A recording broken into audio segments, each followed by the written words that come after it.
Student हमने ये देखा कि फ्लक्स जो है E3 पहले E1 E2 निकाल लिया, फिर हमने E3 निकालना है कि फ्लक्स जो कर्व वाल थी सिलेंडर की वहाँ फ्लक्स की वैल्यू जो है वो ज़ीरो है, क्योंकि लाइंस ऑफ फोर्स जो है वो पैरेलल हैं डायरेक्शन में, परपेंडिकुलर डायरेक्शन में नहीं है। फ्लक्स जो है परपेंडिकुलर डायरेक्शन हो तो ही हमारे पास फ्लक्स की वैल्यू आती है। जैसे मैंने आपको विंडो की एग्जांपल भी दी थी ना, कि विंडो जो है अगर हमारे पास स्टैंडिंग पोजीशन में, वर्टिकल पोजीशन में है तो मैक्सिमम एयर करंट पास हो रही है, ठीक है, तो तभी हमारे पास उसकी वैल्यू आ रही थी फ्लक्स की वैल्यू। लेकिन अगर विंडो को हमने हॉरिजॉन्टल में डायरेक्शन में, हॉरिजॉन्टल डायरेक्शन में कर दिया था तो तब उसमें से एयर करंट पास नहीं हो रही थी। एयर करंट की वैल्यू जो थी वो ज़ीरो थी, या उसमें से आप ये देखें कि अगर लाइंस ऑफ फोर्स पास हो रही हैं तो हॉरिजॉन्टल डायरेक्शन में कोई भी लाइंस ऑफ फोर्स उसमें से पास नहीं हो सकेगी, ठीक है। ये हमने एग्जांपल देखी थी। और इसी तरह से अगर वो स्टैंडिंग पोजीशन में है तो एयर करंट मैक्सिमम पास हो रही हैं, या फ्लक्स की वैल्यू जो है या lines of force maximum pass हो रही हैं अगर वो स्टैंडिंग पोजीशन में है। तो इसी तरह से कर्व्ड सरफेस जो हमने सिलेंडर की दो फ्लैट एंड देखे वहाँ पे, क्योंकि ई की डायरेक्शन परपेंडिकुलर डायरेक्शन है दोनों फ्लैट एंड पे, तो वहाँ पे मैक्सिमम इंटेंसिटी जो है कैलकुलेट हो सकती है।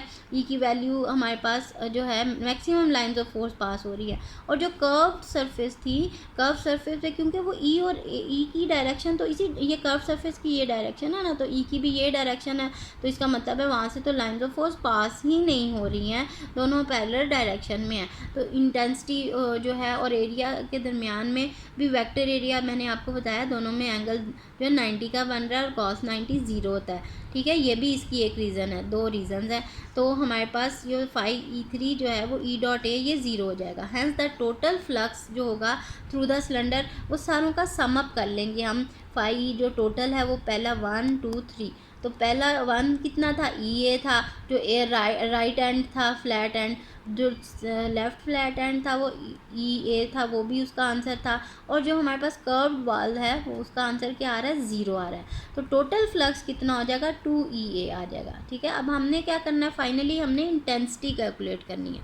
तो कैलकुलेशन ऑफ इलेक्ट्रिक इंटेंसिटी अगर हम करें तो हमारे पास गॉसिस लॉ क्या है, that is 1 Q over epsilon not, या 1 over epsilon not times Q, ठीक है। ये हमारे पास फ्लक्स की वैल्यू है। तो अब फ्लक्स जो है, अब हमने देखा था कि सिग्मा अगर सरफेस चार्ज डेंसिटी है, क्योंकि हम एक शीट की फॉर्म ले रहे हैं ना, तो उसकी शीट की कोई सरफेस चार्ज डेंसिटी भी होगी और वो सिग्मा है, ठीक है।